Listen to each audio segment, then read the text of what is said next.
मेरी आंखें खुली तो मैंने अपने आप को एम्स में पाया, जब तक मेरा ऑपरेशन हो चुका था। फिर बाद में डॉक्टर्स आते हैं और मेरे पैरों के बारे में जब बताते तो मुझे समझ नहीं आया कि क्यों, मैं ही क्यों। बहुत भयानक थी। मैं नहीं चाहूंगा कि कभी भी कोई भी इतना दर्द से गुजरे जो दर्द मैंने देखा है।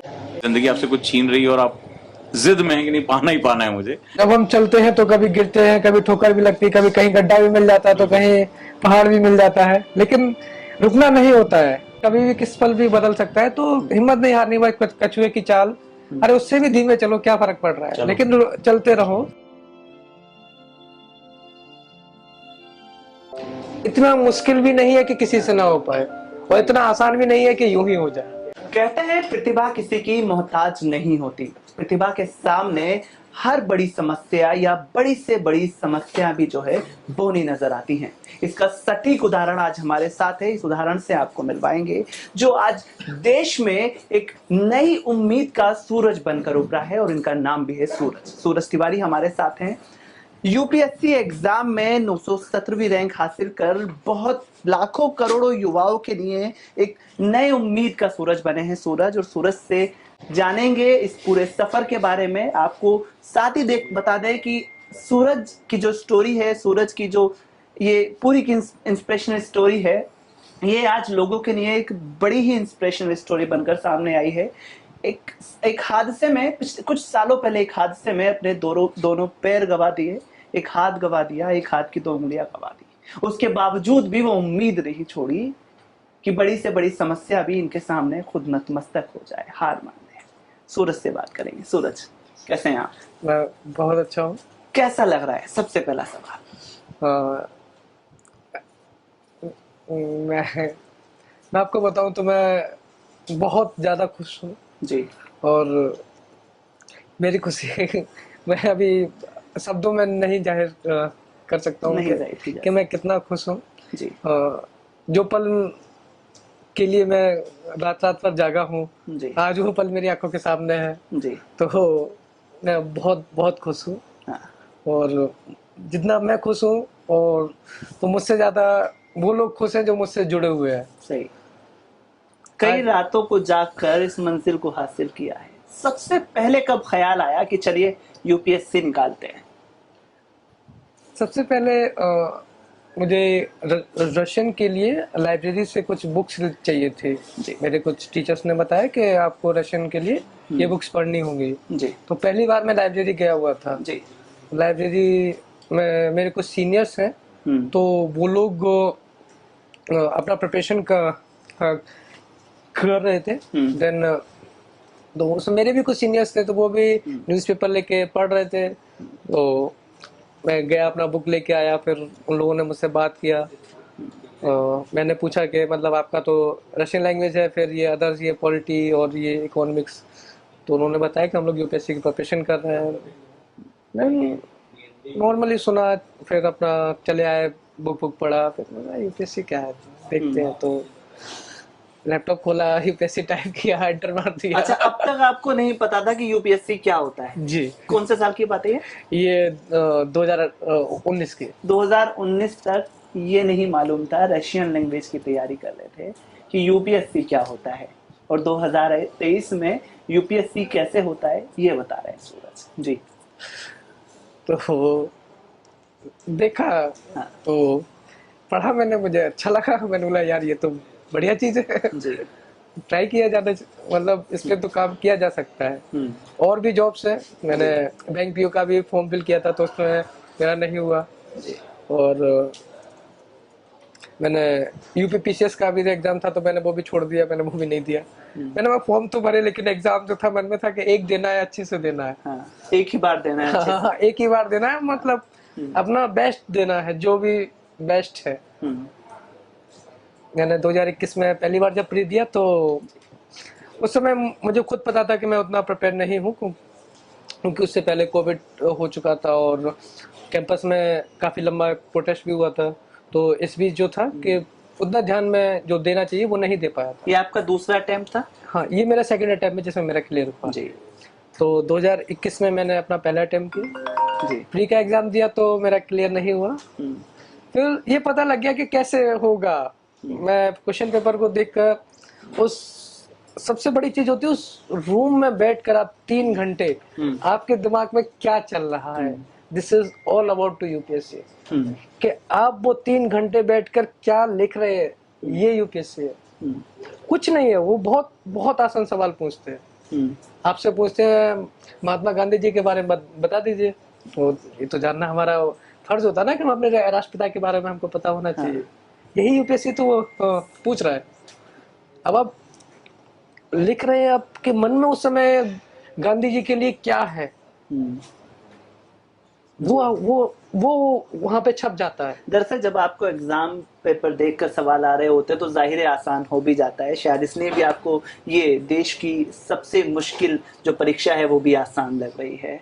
सूरज, मैं आसान नहीं बोलूंगा, मैं ये नहीं बोलूंगा कि आसान है, लेकिन इतना मुश्किल भी नहीं है कि किसी से ना हो पाए, और इतना आसान भी नहीं है कि यूं ही हो जाए। हाँ, वाह। क्योंकि जो इसके बीच का जो संघर्ष है ना, हाँ, शायद दुनिया आज उसे सूरज से बारी कर रही है। इतना मुश्किल भी नहीं है कि किसी से भी हो जाए, और इतना आसान भी नहीं है कि यूं ही हो जाए। जी देखिए, ये सूरज हैं जो आपको यहाँ हमारे साथ दिख रहे हैं, और इनकी उम्मीद, इनके चेहरे पर ये मुस्कान जो जब से मैं यहाँ आया हूँ वो सबसे मिल रहे हैं। बहुत सारे लोग इन्हें मुबारकबाद, शुभकामनाएं देने आ रहे हैं। इसी तरह से सूरज मिल रहे हैं।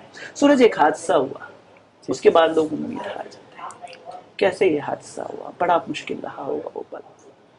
कब की बात है? कौन से साल की? ये 29 जनवरी 2017 की बात है जी। मैं घर जा रहा था पैसेंजर ट्रेन में, जो दिल्ली से लेकर चलती है। तो उसमें भीड़ काफ़ी ज़्यादा थी और मैं ट्रेन के अंदर था, तो ज़्यादा भीड़ होने की वजह से मेरा पैर फिसलने से मैं पटरी पर गिर गया और मैं बेहोश हो गया। मेरी आंखें खुली तो मैंने अपने आप को एम्स में पाया, जब तक मेरा ऑपरेशन हो चुका था। डॉक्टर्स ने बारी बारी करके मेरे पास आए और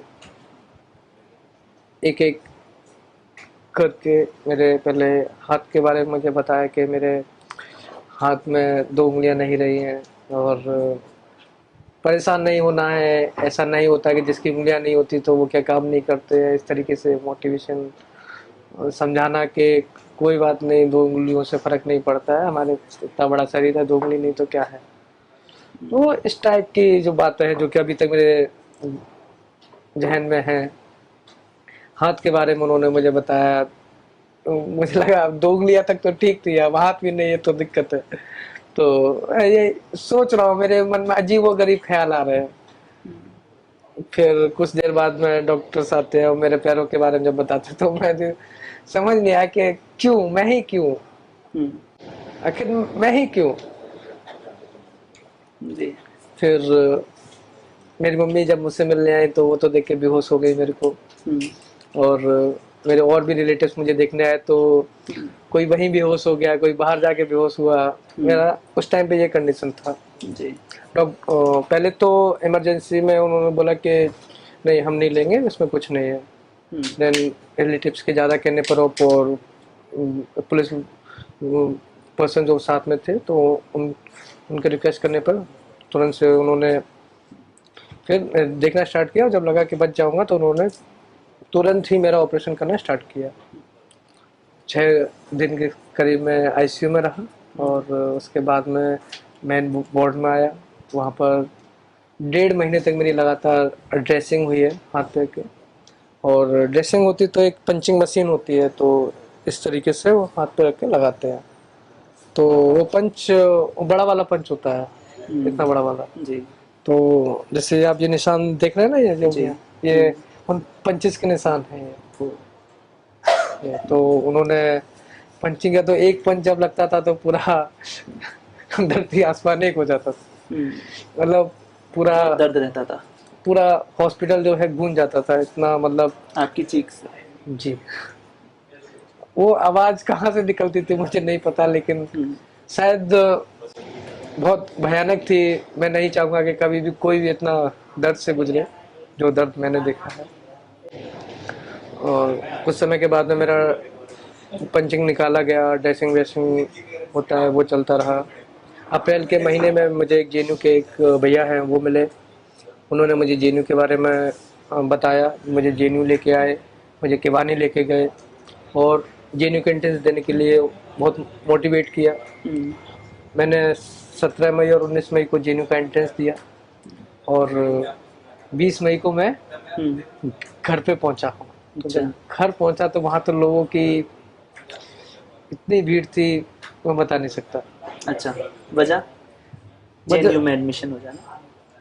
नहीं, मैं अपना बता रहा हूँ। जब मैं जेएनयू का एंट्रेंस दे के घर पहुंचा, सिर्फ अच्छा। एंट्रेंस एग्जाम दिया है मैंने अच्छा, अभी, और अच्छा। फिर एक्सीडेंट के बाद में बहुत से लोगों ने मुझे देखा नहीं हाँ, था, हाँ। क्योंकि खबर हर जगह चल रही थी कि हाथ पैर कट गए, हाथ पैर कट गए, तो लोग काफी परेशान थे हाँ, देखने के लिए जुड़े हुए हैं कि मतलब कैसे है वो देखने के लिए लोग काफी भीड़ थी।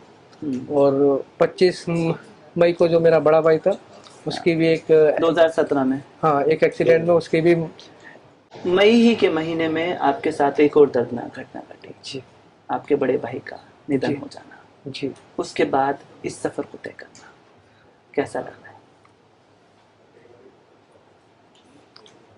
बहुत बहुत चैलेंजेस आए।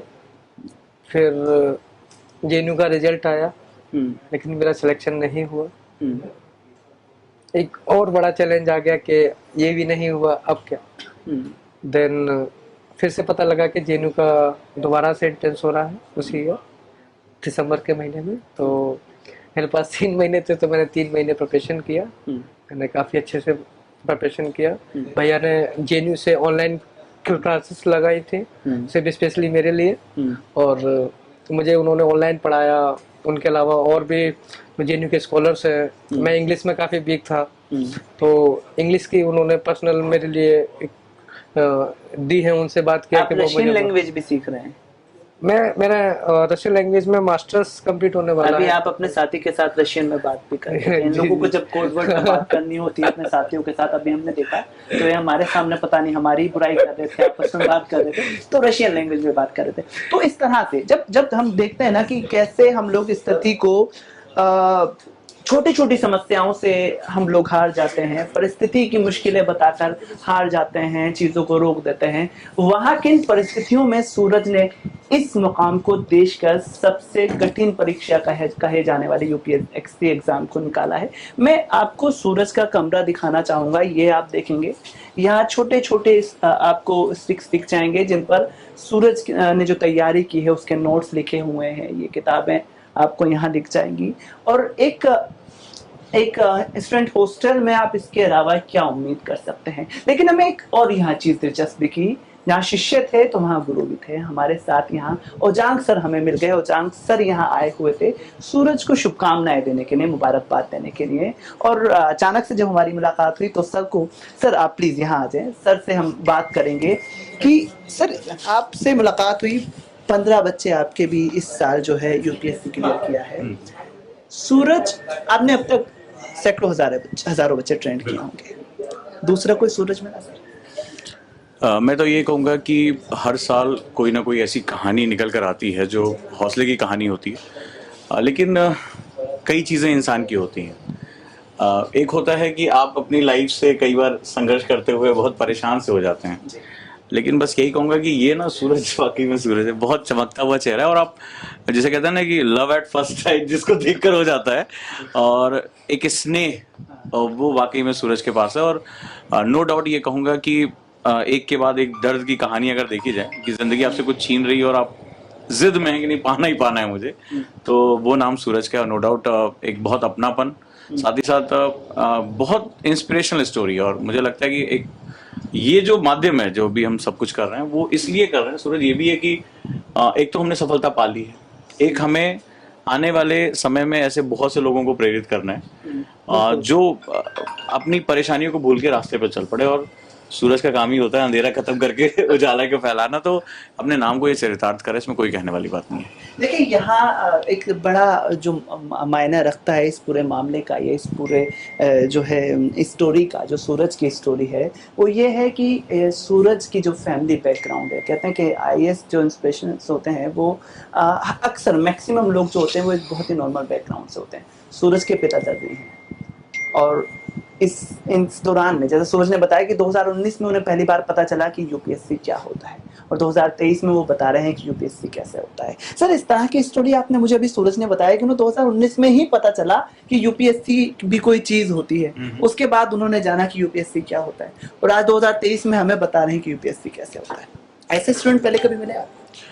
नो डाउट, ये बड़ा अद्भुत कहानी है। और अगर मेरी बात करें तो मैं हज़ारों बच्चों से मिलता रहता हूँ, तो स्टूडेंट मिलते, लेकिन कहते हैं ना, विवेकानंद ने एक बार कहा था कि सबसे कठिन जर्नी होती है खुद को जानने की। इंटरव्यू जिस दिन आपने जान लिया मैं कौन हूँ, मेरा मकसद क्या है लाइफ का।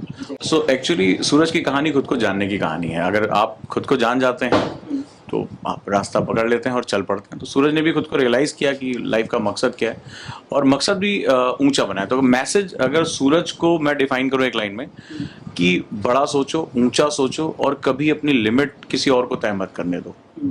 सूरज, आपसे जानेंगे कि आगे जो तैयारी करने के लिए युवा अगले साल बैठेंगे या आगे बैठेंगे, क्योंकि दूसरे ही अटेम्प्ट में 2019 में आपको पता चला कि यूपीएससी क्या होता है, 21 में आपने प्री जो है वो नहीं निकाल पाए, और 23 में आपने यूपीएससी निकाल लिया। जो युवा हैं उनको क्या मैसेज देंगे? छोटी छोटी चीज़ों से हम मायूस हो जाते हैं, नाउम्मीद हो जाती है, बहुत जल्दी हिम्मत हार जाते हैं, क्या कहना चाहेंगे? मैं यही कहूँगा कि हिम्मत नहीं हारनी है, और चैलेंजेस तो आएंगे। चैलेंजेस तो अब जब हम चलते हैं तो कभी गिरते हैं, कभी ठोकर भी लगती है, कभी कहीं गड्ढा भी मिल जाता है, तो कहीं पहाड़ भी मिल जाता है, लेकिन रुकना नहीं होता है, क्योंकि सब कुछ समय है और इसको बदलना ही है। कभी भी किस पल भी बदल सकता है, तो हिम्मत नहीं हारनी। भाई कछुए की चाल, अरे उससे भी धीमे चलो, क्या फर्क पड़ रहा है, लेकिन चलते रहो, रुकना नहीं है। क्योंकि अगर आप रुक जाते हैं तो दुनिया आपसे आगे निकल जाएगी और आप दुनिया को ही देखते रह जाएंगे। तो रुकना नहीं है, चलते रहना है। और हो सकता है कि सर आज जैसे मेरे साथ बैठे हुए, कल आपके साथ बैठे हो, और मुझे बहुत खुशी हुई सर आए, सर से मैं मिला, मैंने बात किया, खुशी हो रही है। और मैं भी बहुत बहुत बहुत खुश हूँ। और मैं अपनी खुशी को कैसे बयां करूँ अभी मुझे नहीं पता। आगे का क्या प्लान है सूरज? आगे का क्या प्लान है सूरज? बड़ी प्यारी मुस्कान है आपकी, अब क्या प्लान है? आगे का प्लान ये है कि आने वाले 15-20 दिन में मेरा सेमेस्टर का कुछ वर्क है, तो मुझे उसको कंप्लीट करना है। देन फिर मैं गांव जाऊंगा अपने।